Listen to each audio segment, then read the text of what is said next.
So we said a minute ago we're going to talk about those comments made by the world number one Luke Humphries, who admitted he needs a break from the sport after being left emotionless from playing too many games. He made those comments after beating Dirk van Dijvenbode in the second round of the International Darts Open. We'll get onto the quotes in just a moment, but Polly, first off, not what you want to be hearing, is it? I mean, like, even now, I kind of feel like I'm not quite sure why he's getting so much stick. I think if you do something as often as Luke Humphries is playing darts and doing something at such a high intensity, it's human nature. You're going to need a break or you're going to get tired of it. It doesn't necessarily mean he's fallen out of love with darts, but he just, like all of us, we just need a break. We just need a holiday. He's got a little kid at home. He just wants to spend time at home. Also, when I read the comments, I think, we're lucky here. We get to see that peek behind the curtain, but we also get to see how grueling the schedule is. The travelling, that's usually a couple of days either side, but then you have to be there a couple of days either side for the press conferences, making all this content. It's playing darts is just 50% of it. But yeah, I mean, look, at the end of the day, it's a guy who is a credit to darts. I think he loves the responsibility of being like this amazing role model in darts, and he stood up and has spoken honestly about his mental health, and we should all just give him credit for it and not be too judgy about it. Yeah, I mean, just to start off with the quotes as well. So before, because the backlash, it feels like the backlash was pretty ridiculous, to be honest with you. I feel a bit emotionless. I feel like I'm up here and my emotions are all over the place. It's not that I don't want to be here. It just seems a chore for me at the moment. I'm playing too much. I need to give something away. I need a break. It's not good for my mental state. So he comes out and says that, then gets a load of abuse after that, and then is saying, well, I won't come out and speak my mind next time. Yeah, then. which is really dangerous because he's a credit. And sad. He's a credit to darts, and he's just having a moment where he's missing his lovely young family, and as we were saying, it's quite a schedule.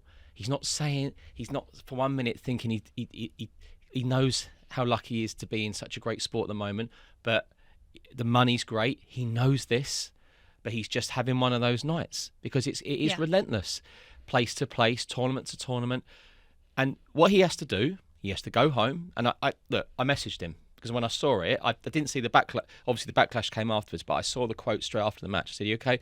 We just spoke. I said, "Just get home, see your family," and he needs to just get his diary out and have a look over the next few months. You've got the Premier League for Luke Humphries. You've got the Premier League January till May. You've got the Pro Tours, which are now midweek. He also has a number of exhibitions, and being one of the biggest names in darts, he's asked to do a lot of exhibitions. So it's good he does. Yes, yeah. But it's because some people can't get tickets to Premier League, to the World Championship.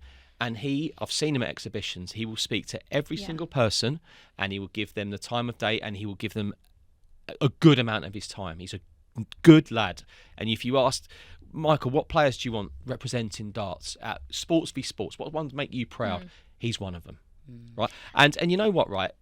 It's funny because we talk about privileged positions. This is where we have to be really careful about knocking people when they're telling us their true feelings. After COVID, darts was one of the first sports to come back. And you and I were in Milton Keynes. I think it was 11 days, 12 days, just to finish the Premier League campaign in Milton Keynes. And there was one night, and I'm always happy. I was really missing my son, my newborn son. I was really down. You've got youngsters. We've all got families we all love. You're going to feel it. You're going to feel it. And he was just expressing it. And let's not forget, we get these darts players seconds after their match finishes. They don't have any press officers, press teams to tell them to say this, tell them to not say that. They're saying it from here. And if we stop them doing that, we're going to get robots. And we don't want robots in darts. And that's the thing. That's why I think darts is so relatable, and why, everyone is jumping on board with the big darts boom at the moment, because the charm of darts is that you do have these regular people who are playing darts who are just super talented. They're just guys that you can really relate with. And if you can't connect to these people, and if they don't give you their real feelings, well, what have we got in this sport? Do you know what I mean? We don't have these household names. You can't support these people like we do now, And I think probably a lot of people on Twitter as well aren't kind of versed in, well, I suppose darts really, and knowing how relentless the schedule is, because darts is one of those sports you don't really have an off season. You are 12 months round. You are going from place to place to place, and this sort of week is a prime example of that. I mean, Pro Tour last week, then if you're playing in the Premier League, then you're going to Berlin, then you're going to Riesa for the Euro Tour, then you're going to a Pro Tour again, then you're in Manchester for the Premier League. I mean, that you're not going home. Are you? You're going from place to place if you do all the events. So I think you mentioned schedule. The thing is for Luke Humphries and for some of the other players as well is, not going to some of the Pro Tour events, which he's obviously, that's what he's now choosing to do. Don't have to go to every single Pro Tour event. You pick and choose, some of the events that you're not going to be at. And hopefully, he just needs a bit, like you're saying, just having a little bit of a break where you can get it. Yeah, and I kind of feel like this is what all the players think, but he's just come out and said it. As you said, he's just had that moment where he's just sort of not even had a rant. He's just sort of been pulled. What was it? Was this straight after a game? Yeah. Straight after a game. So as you say, and the cameras on you. Remember, boom. it's also again when you're kind of being asked, well, you've won that, but you're not playing. You're not playing at the levels we usually expect from you. What's wrong? What's wrong with you? Actually, I'm really tired. I need a break. You know what? I'm actually tired, exhausted. I need a break. and most of the time, the Euro Tours, a lot of the families don't come. But look, you're going to get to. We're talking about a tournament, an incident at a tournament where Luke Littler wasn't there. Okay, because Luke Littler, as time goes on and the prize money increases, will say, I'll drop. I won't do that one this week. I won't do that one. And people say, I'm going to really miss Luke Humphries and Luke Littler going forward. But the pros of it, you'll get more trophies for Joe Cullen, Martin Schindler, Damon Heta. I'm plucking names out of thin air here, but they're all big names. Yeah. And that will look good for darts. And it's a bit like in football at the moment. Everyone's loving the FA Cup because there's people who haven't won it and everyone's enjoying seeing whether they're going to win it. But Gary Anderson didn't really play many Euro Tours for a while. So we just got to be careful. But, we say all social media. But, he's read that and it's hurt him. And you don't want to take that away from him. I suppose the thing is, should he have engaged then? Because for people that aren't aware, so I told you the quotes that he'd made in that interview, but then they were met with some backlash. There were some horrible comments effectively in the region of, well, you get paid 40 grand a week. I'd love to do that. And just, you get to go and get paid all this money and throw some darts.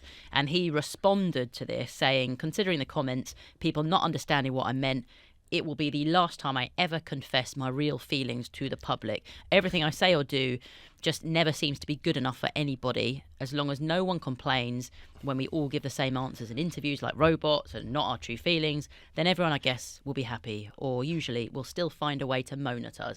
I think he's probably frustrated as well, just maybe he feels a little bit targeted. But here's one, right? This is his second year in the Premier League. Not his 8th, not his 9th, his 2nd, right? So he's going to go home, see his family, and he'll sit down with his managers, and he might speak to people at PDC and say, look, I'm going to give that one a break, give that one a break, give that one a break. And we have seen him when you've had other media channels who maybe don't focus so much on darts, and they say, Luke, can we have a word? No, Littler. It's like, you just move out the way, mate. Like, he's had to. He's had to endure that as well. But he's also someone that if someone does want to speak to him, can we just speak to you quickly? Yeah. He'll do every interview that you ask for. Yeah. And there's no, even if issue. even if he's, even if he loses, in a big final or whatever, he'll talk to the media behind, backstage as well. Yeah. He's incredible like that, and it would be such a shame if he does. Please don't turn into a robot. It's his second year in the Premier League. Yeah. It's a diary like no other. This sport is not going to stand still. It's getting bigger and better year after year, and it will allow the so-called top players maybe to handle their diary and their management a little bit more. What's obviously going to be the worry for managers and organisations is they want their players to be part of all of it. But because there's tournament week after week, that's just not going to happen. Also, I remember Nathan was saying he came off. Nathan Aspinall came off all social media, and it's been the best thing ever for him. He's got a manager doing it for him now. I think biting back on Twitter is just it's no good. It's a cesspit. That's what I'm saying, people, because isn't it's it? social media and some of these people as well. Yeah, just come off it. Don't bite back. Say your words. Say him with his chest, like he's done, and just deal with it. And it is what it is. You can't win on social media. You really can't. You really can't.